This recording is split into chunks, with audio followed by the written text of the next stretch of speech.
മനോഫിന് കാര്യങ്ങൾ മനസ്സിലായില്ലേ? കുടുംബം പറഞ്ഞ കാര്യം മനസ്സിലായി. ഇവർക്ക് ചില കാര്യങ്ങളിൻ്റെ സംസാരങ്ങൾ വേറൊരു തലത്തിലേക്ക് പോയി എടുത്തതാണ് കാരണം. അപ്പം അതിപ്പം ഇപ്പം എന്താ പറഞ്ഞാൽ കഴിഞ്ഞ് ഈ വിഷയം എന്താ പറഞ്ഞു കഴിഞ്ഞാൽ ഞാൻ ഈ മുന്നേയും പറഞ്ഞിട്ടുണ്ട്, ഈ വിഷയത്തിൽ തെറ്റിദ്ധാരണകളാണ് ഉണ്ടായത്. ആ തെറ്റിദ്ധാരണകൾ ഇപ്പം പറഞ്ഞ് സംസാരിച്ച് തീർത്ത് ഇവർക്ക് ഞാൻ എന്താണോ ഉദ്ദേശിച്ചത് ഇവരോടും പറഞ്ഞു കൊടുത്തിട്ടുണ്ട്. ഇവരെന്ത് ഉദ്ദേശിച്ച് അത് ഞാൻ പൂർണ്ണമായിട്ടും മനസ്സിലാക്കുന്നുണ്ട്. ഇനി അത്തരത്തിലുള്ള ഒരു കാര്യങ്ങളും രണ്ടു ഭാഗത്തുനിന്നും ഇല്ലാത്ത തരത്തിൽ നമ്മൾ എന്താണ് ഒരു ഫാമിലിയാണ്. ഫാമിലിക്കുള്ളിൽ പല പല പ്രയാസങ്ങളും പ്രശ്നങ്ങളും ഉണ്ടാവും. ആ പ്രശ്നങ്ങൾ നമുക്ക് ഇരുന്ന് തീർക്കാവുന്ന വിഷയമുള്ളതിന് അതിപ്പോൾ നമ്മൾ തീർത്ത് ഈ വിഷയത്തിൽ എനിക്ക് പ്രത്യേകിച്ച് ഒരു കാര്യം പറയാനുള്ളത്, ഇതൊക്കെ നമ്മളെ കുടുംബമാണ്. ഈ രണ്ടാളുകളും ഇവരെ നമ്മൾ ചേർത്ത് പിടിക്കേണ്ടത്, കേരളം മൊത്തം ചേർത്ത് പിടിക്കേണ്ടതാണ്. അപ്പോൾ നമ്മൾ തീർച്ചയായിട്ടും ഇത് ഇനി ഇവിടുന്ന് അങ്ങോട്ടേക്ക് ചേർത്ത് പിടിക്കുക എന്നുള്ളതാണ്. എന്താ പറഞ്ഞു കഴിഞ്ഞാൽ ഇതൊക്കെ ഒരു അസാധാരണ വിഷയമൊന്നുമല്ല, സാധാരണ എല്ലാ കുടുംബത്തിലും നടക്കുന്ന വിഷയമാണ്. ഞാൻ വീണ്ടും ഇവരോട് പറയാണ്, എൻ്റെ ഭാഗത്ത് നിന്ന് എന്ത് സംസാരത്തിൽ എന്ത് പാകപ്പയവ് ഉണ്ടായിട്ടുണ്ടെങ്കിലും മാപ്പ് പറഞ്ഞു കഴിഞ്ഞ് മാപ്പ്. ഒരുപാട് മയപ്രയാസത്തിലാണുള്ളത്. അപ്പോൾ നമുക്ക് തീർച്ചയായിട്ടും ഈ വിഷയം ഇവിടെ വെച്ചിട്ട് നമുക്ക് അങ്ങോട്ട് അവസാനിപ്പിക്കാം. ഇത് നമ്മളെ കുട്ടികളാണ്. നമുക്ക് എന്താ പറഞ്ഞു കഴിഞ്ഞാൽ ഇവർക്കും എനിക്കും ഒക്കെ ഇനിയും ജീവിക്കേണ്ടതാണ് ഈ സമൂഹത്തിൽ. പിന്നെ ഇവരെ സംഗി പിന്നെ അളിയ അങ്ങനെയൊക്കെയുള്ള അഭിസംബോധന ഒന്നും ദയവ് ചെയ്ത് ചെയ്യരുത്. ഞാൻ എത്രയും ദിവസം നമ്മളൊപ്പം നടന്നിട്ട് പിന്നെ ഒരു അനാവശ്യ ഒരു വിവാദം ആവശ്യമില്ലേനും തെറ്റിദ്ധരിക്കപ്പെട്ടത് കൊണ്ടുണ്ടായ കുറച്ച് കാര്യങ്ങളാണ്. മുതലെടുപ്പ് നടന്നിട്ടുണ്ടാവും. തീർച്ചയായിട്ടും ഒക്കെ നമ്മൾ വിട്ട് ഇതിപ്പോൾ ഒരു ഫാമിലിയാണ്. ഒരിക്കലും ഇനി ഇവിടുന്ന് സ്റ്റോപ്പ് ചെയ്യുക, അത് എനിക്ക് പറയാനുള്ളൂ. അതായത് നമ്മൾക്ക് ആ ഒരു ടൈമിലുണ്ടായ ബുദ്ധിമുട്ടുകൾ നമ്മൾ എത്ര പറഞ്ഞിട്ട് എത്തിപ്പെട്ടിട്ടില്ലായിരുന്നു സന്ദർഭത്തിൽ. അപ്പോൾ ഇപ്പോൾ ഞങ്ങൾ പറഞ്ഞതൊക്കെ ഉൾക്കൊണ്ടിട്ടുണ്ട്, നമുക്കുണ്ടായ മനപ്രയാസങ്ങൾ മനസ്സിലാക്കിയിട്ടുണ്ട്. ഇനി ഇതേപോലെ ഒരുപോലെ മുന്നോട്ട് പോകാന്നുള്ള രീതിക്ക് ഈ ഒരു തെരച്ചിൽ ആദ്യം ഘട്ടം മുതൽ അവസാന ഘട്ടം വരെ അർജുനെ കിട്ടുന്നവരെ ഉണ്ടായിരുന്ന ഒരാളായിരുന്നു ഞാൻ. അപ്പം അതിന് ശേഷമുള്ള പത്രസമ്മേളനമൊക്കെ വിളിച്ചൊക്കെ അതൊക്കെ നമ്മൾ ഇവിടെ സംസാരിച്ച് കഴിഞ്ഞു, ഏത് രീതിയിലാണൊക്കെ ഉണ്ടായതെന്നുള്ള. പക്ഷേ ഇതൊക്കെ ഞാൻ പറഞ്ഞാൽ സാധാരണക്കാരിൽ സാധാരണക്കാരനായ ഒരാളാണ്. പിന്നെ അതിൽ കുറേ കാര്യങ്ങൾക്ക് കൺക്ലൂഡ് ചെയ്യാൻ പറ്റിയിട്ടുണ്ടായില്ല. പിന്നെ ഓരോ വിഷയത്തിൽ മറ്റോ ചോദ്യങ്ങൾ വരുമ്പോൾ അതിലേക്ക് കൺവേർട്ടായി മാറിപ്പോയി. ഉദ്ദേശ കാര്യം ശരിക്കും വേറെ ഒന്നായിരുന്നു, പക്ഷെ ജനങ്ങളിലെത്തി വേറെ ഒന്നായിപ്പോയി.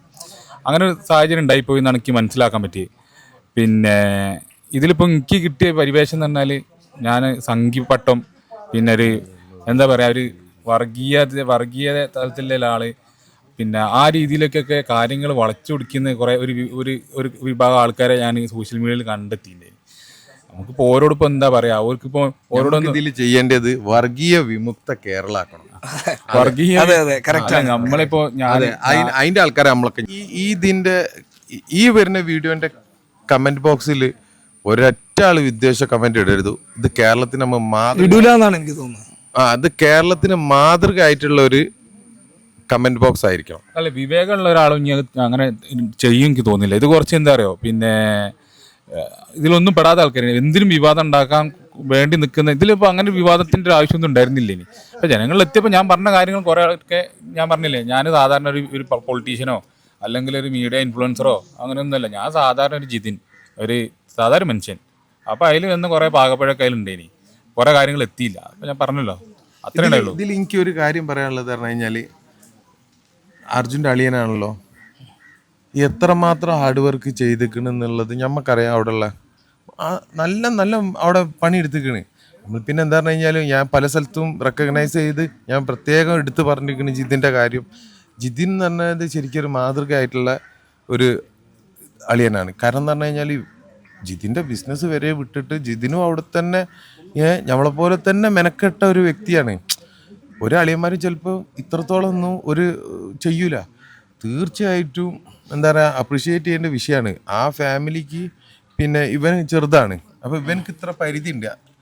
അപ്പം എന്താ പറഞ്ഞു കഴിഞ്ഞാൽ എത്ര ഭാര്യ വീട്ടുകാർക്ക് വേണ്ടിയിട്ട് മെനക്കെടുന്ന അളിയന്മാരുണ്ടാവും, ഒരാളും ഉണ്ടാവില്ല. ആ സ്ഥലത്ത് സ്വന്തം ബിസിനസ് ഒക്കെ ഒഴിവാക്കി ആദ്യ ദിവസങ്ങളിൽ മുതൽ തന്നെ അവിടെ വെയിലും മഴയും ഒക്കെ കൊണ്ട് നടന്ന ആളാണ്. അപ്പോൾ നമുക്ക് തീർച്ചയായിട്ടും നമ്മളെന്താ പറഞ്ഞു കഴിഞ്ഞാൽ ഇതിനെ ബാഡ് ഇമേജിൽ കാണരുത്.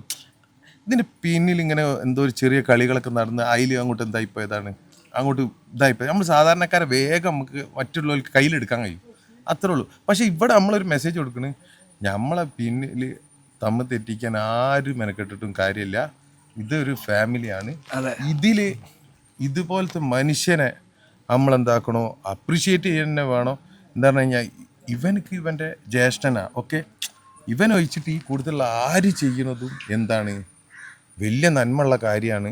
സ്വന്തം ബിസിനസ് നോക്കിയിട്ടില്ല ജിതിന്, സ്വന്തം ആരോഗ്യം നോക്കിയിട്ടില്ല, സ്വന്തം മക്കൾക്ക് അവൻ്റെ കുട്ടിക്ക് ഓപ്പറേഷനും കാര്യങ്ങളൊക്കെ ഉണ്ടായിട്ട് പോലും അതുവരെ നീട്ടി വെച്ചിട്ട് ഇതിനും വേണ്ടിയിട്ട് അവിടെ വന്നിട്ട് എന്താ പറയുക ഹാർഡ് വർക്ക് ചെയ്ത ആളുകളാണ്.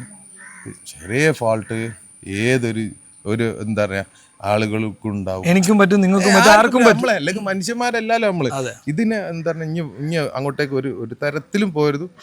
ഈ കമൻറ്റ്, ഈ ഒരു വീഡിയോൻ്റെ കമൻറ്റ് കേരളം കണ്ട സൂപ്പർ കമൻ്റ് ആയിരിക്കണം. അതായിരിക്കും. മുബിന് എന്ത് പറയാനുള്ള മുബിനെ? ഇത് നമ്മളൊരു സാഹോദര്യത്തിന്റെ ഒരു പ്രതീകമാണ്. നമ്മളിപ്പോൾ ഇത്രയും പ്രശ്നങ്ങൾ ആരോ ഇടപെടലുകൾ വന്നു തുടങ്ങിയോ എന്നുള്ളൊരു ഭയം ഉണ്ടായിരുന്നു.